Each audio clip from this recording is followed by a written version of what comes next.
Hello guys, അപ്പോൾ Sunday ആയിട്ട് ഇന്ന് മടക്ക് ചപ്പാത്തി മുട്ടക്കറിയും ഉണ്ടാക്കാമെന്ന് വിചാരിച്ചു. അപ്പോൾ ചപ്പാത്തി കുഴച്ച് വരുമ്പോഴേക്കും സോറമ്മ ചക്ക കൊണ്ട് വന്നിട്ടുണ്ടായിരുന്നു. അപ്പോൾ ചക്ക അപൂർവമായ കാരണം കൊണ്ട് വേഗം അത് മാക്കുന്ന് വേഗം കഴിച്ചു. അതിനുശേഷം പിന്നെ ചപ്പാത്തി ഉണ്ടാക്കാൻ വേണ്ടി നിന്നു. പിന്നെ അതേ മുട്ടക്കറിക്കുള്ള അരപ്പൊക്കെ നമ്മുടെ മാളുകുട്ടി റെഡിയാക്കി സെറ്റാക്കി കൊണ്ടുവന്നു. പിന്നെ മുട്ടക്കറി വെച്ച് വരുമ്പോഴേക്കും ഞങ്ങളിത് മുട്ട പുളിസേം പോലെ മുട്ടയിലേക്ക് ഇട്ട് റെഡിയാക്കി എടുക്കുക ചെയ്തേട്ടാ. ഇഡ്ഡലി ചെമ്പിലിടുമ്പോൾ ചിലപ്പോൾ ആവി തട്ടുമ്പോൾ ഇങ്ങനെ അതിങ്ങനെ ഇതാവും, സ്കിപ്പായി പോകും. അപ്പം അങ്ങനെ രാവിലത്തെ പരിപാടിയൊക്കെ കഴിഞ്ഞ് ഞങ്ങൾ ഇരിക്കുമ്പോഴാണ് നമ്മുടെ മാളു ചപ്പാത്തി മുട്ടക്കറിക്കുന്ന സോറമ്മേടെ അവിടെ ഞങ്ങളുടെ അണ്ണൻ്റെ ഭാര്യയൊക്കെ വന്നിട്ടുണ്ട്.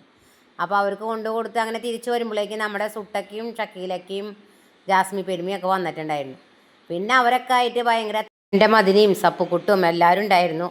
പിന്നെ എല്ലാവരും കൂടി ഭയങ്കര ലാത്തിടിയായിരുന്നു. അങ്ങടും ഇങ്ങടും തോട്ടിയിടലും നല്ല രസമായിരുന്നു. നേരം പോയതൊന്നും അറിഞ്ഞില്ല. അങ്ങനെ എല്ലാവർക്കും ഒരു ഷെയ്ക്കൊക്കെ മാളുകുട്ടി അടിച്ചു കൊടുത്തു.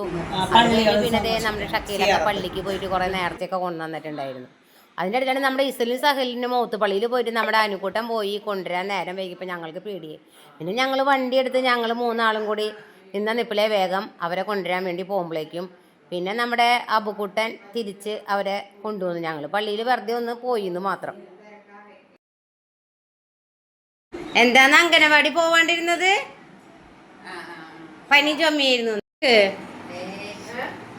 ഇതാ ഇതില് കണ്ട ചേച്ചിയല്ലേ എന്ന് പറഞ്ഞിട്ട് കംപ്ലീറ്റ് തീർത്താ മാളു?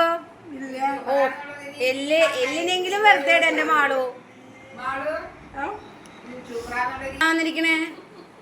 ഞങ്ങളെല്ലാവരും കോൺ ടോപ്പ് തിന്നു. അതെല്ലാവരും വലിച്ചു വാരി തിന്ന്. പിന്നെ അതേ പിള്ളേര് എന്താ പറയാ ചാമ്പയ്ക്കും തിന്ന്. അങ്ങനെ നേരെ പോയി അറിഞ്ഞില്ല.